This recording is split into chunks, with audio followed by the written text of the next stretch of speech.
tengo dos preguntas que posiblemente compartirían nuestro compañero Alonso y también los estudiantes que estén aquí. Y esta pregunta la hago para el beneficio de los oyentes. Son dos que tengo. Número uno, eh, ¿cómo se utiliza el mito en la antigüedad? O sea, ¿qué representaba el mito en la antigüedad para los escritores bíblicos? Y número dos, que esta es bien importante. ¿Intentaron los sabios judíos eliminar a la diosa madre de su relato? Ahora, ¿por qué digo esto? Porque cuando leemos el Enuma Elish, que lo he leído, vemos que el Enuma Elish, Marduk, el dios joven que renace, parte a la diosa Tiamat en dos pedazos y con ella se forman eh, eh, la tierra, o sea, se forman dos elementos. Pero vemos que en el Génesis dice, entonces dijo Elohim, haya una expansión en medio de las aguas que esté separando las aguas de las aguas. Aquí vemos una partición. E hizo Elohim la expansión que separa las aguas que estaban debajo de la expansión, las aguas que estaban encima de la expansión. O sea, intentaron los judíos eliminar a la diosa madre de relato. Esas dos preguntas tengo, Amado. Ok, ya que el tiempo es un tirano con nosotros, déjenme recomendarles un estudio de Génesis de Gerhard von Rath y otro estudio que debe ser 2 o 3 tomos de Severino Croato. En esos Sí. dos libros hay muchísimo de lo que pueden ampliar ustedes con respecto a algo de lo que hemos dicho, ¿no? Por supuesto, no todos son coincidencias, pero vale la pena conocerlos, ¿no? Ya con más detalle, porque ahorita pues no nos va a dar tiempo. Bueno, contestando a lo que amablemente Carlos nos expone, miren, la palabra mito no significa mentira. Eso es lo primero que hay que aclarar, porque en nuestro tiempo es un sinónimo de mentira. No falta quien haga una conferencia, ¿no? Y diga, el COVID, mito o verdad. ¿Con eso qué quiere decir? ¿Que es una mentira? No, en la antigüedad, mito no quiere decir eso. Mito quiere decir una verdad universal expresada en un lenguaje figurado, en un ropaje literario. ¿Sí? O sea, los mitos son comunes a todos los pueblos antiguos porque no existía lo que desde el siglo XVII llamamos pensamiento científico. El pensamiento científico tiene sus ventajas, pero también sus desventajas, porque el mito toca el alma, el pensamiento científico no, ¿verdad? Pero el mito es transportador de verdades. Muy rápido, solo para ilustrar, los griegos dicen un mito. Zeus mató a su padre Cronos, porque Cronos se comía a sus hijos. Dice uno, ay, pues esa historia no está como para mis niños, ¿verdad? Claro, pero ¿qué quiere decir? Cronos es el tiempo. ¿Por qué se come a sus hijos? Porque el tiempo todo lo devora, nada se resiste al tiempo, a la entropía.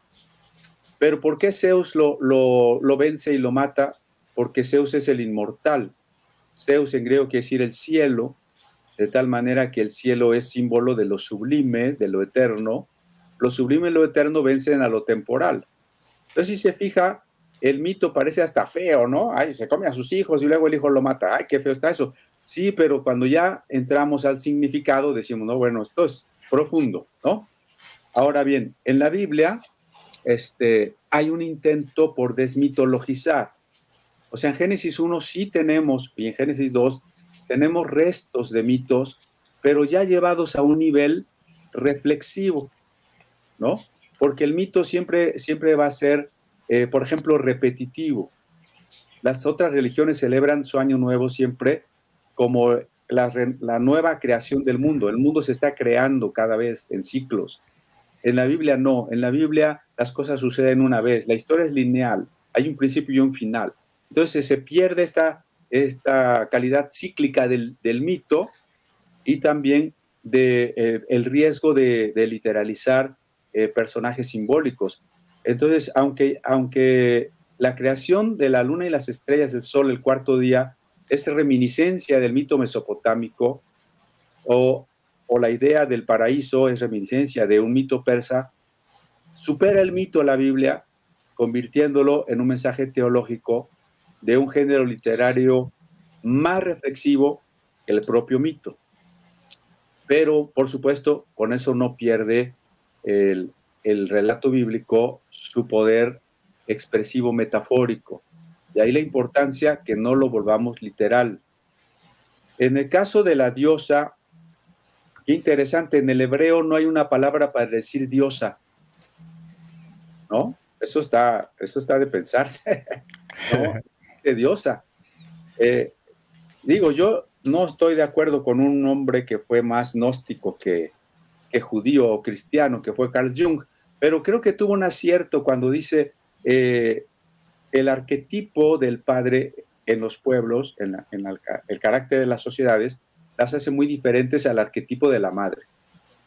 Y la religión judía siempre fue del arquetipo del padre, lo mismo que la religión cristiana, a menos que se hubiera ya después desviado a la mariología, ¿no? Pero el arquetipo del padre, cosa contra la que ahora luchan como si fuera una imposición patriarcal machista, como si Dios estuviera sujeto a sexos, ¿no? Dios trasciende los sexos.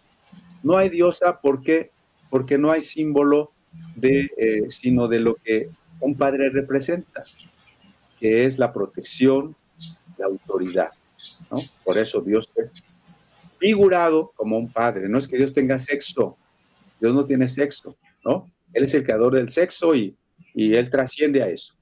Pero efectivamente, la religión hebrea, a pesar de compartir cosas con los otros pueblos, tuvo grandes logros. Uno de ellos es no el misticismo, o sea, no hay que buscar a Dios fuera de este mundo y despreciar este mundo. Este mundo está hecho por Dios, Dios está aquí en el mundo. Fue también huir de la sacralización de las cosas. Este árbol no es sagrado, esta piedra no es Dios, el sol no es Dios, ¿sí? Entonces la trascendencia es otro logro. Y este otro, ¿no? Las cualidades de una pareja humana no son transportadas a Dios como si Dios necesitara de una pareja femenina para dar origen a la creación. Porque a fin de cuentas eso nos llevaría a una especie de panteísmo en que si la creación proviene de una pareja, entonces en el fondo la creación también es divina. Y en las tres religiones abrámicas son judaísmo, cristianismo e islam. En las tres religiones, la ortodoxia va a tener muy claro siempre la separación infinita entre el creador y la criatura. Son las herejías, los heréticos en estas religiones, las que nos llevarán a un panteísmo. Pero la ortodoxia de estas religiones abrámicas, y en concordancia con la Biblia, siempre tendrá que distinguir entre el creador, eterno, infinito, inmutable, y la criatura contingente, temporal y, por supuesto, finita. La expansión, en el Génesis 1, usa una palabra hebrea que es la misma para el bronce. La idea aquí es que Dios puso una bóveda de bronce sobre una tierra. O sea, la Biblia no es un libro de ciencia, acuérdense. ¿Cómo se imaginaban los antiguos el universo?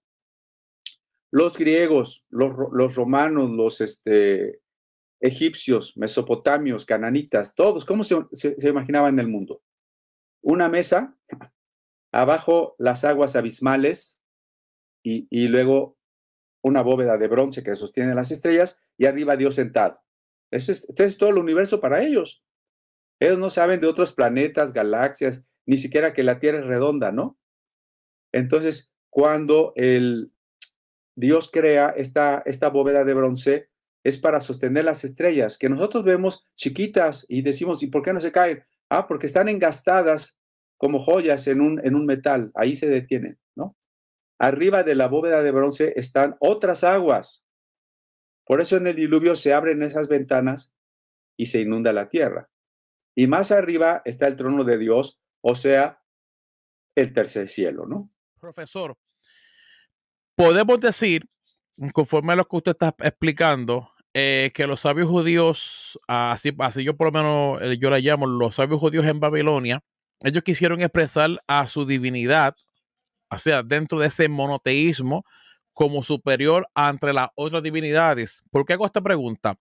Porque conforme a mi investigación académica sobre los orígenes del mundo y cómo nace ese monoteísmo, vemos y he encontrado, por lo menos en este libro que se llama Biblia y Legados del Antiguo Oriente, vemos que la mayoría de los dioses mesopotámicos nacen de una masa acuosa, pero en el Génesis vemos que Elohim es un dios trascendental y no nace de esa agua, al contrario, la manipula y crea. Bueno, yo creo que lo que nos comenta Carlos nos va confirmando que la literatura bíblica del exilio y post-exilio es una respuesta contracultural. Es decir, yo Al estoy aquí Enuma Elish, al Enuma Elish. a toda la cosmogonía y el panteón mesopotámico, ¿no?